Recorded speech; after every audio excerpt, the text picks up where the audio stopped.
Hindi na talaga bumalik dito si Marikit. Hindi na, tatay. Sa halip na nag-aaksaya kayo ng oras para alamin kung nasan siya, bakit hindi na lang kayo bumawi kay Bunso at magpaka-ama sa kanya? Kung makapagsalita ka, Trina, para ka na rin ate Marikit mo. Wala lang kahit isa sa inyo na kumakampi sa akin. Oy, bakit? Meron ka bang magandang ginawa para sa amin?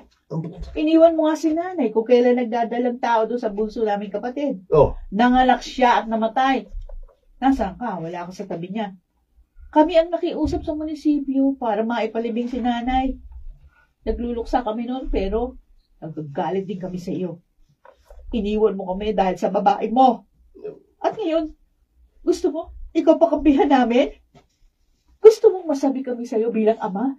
Samantalang inabandono mo kami sa panahon na kailangan ka namin? Hindi porke sumama ako sa iba.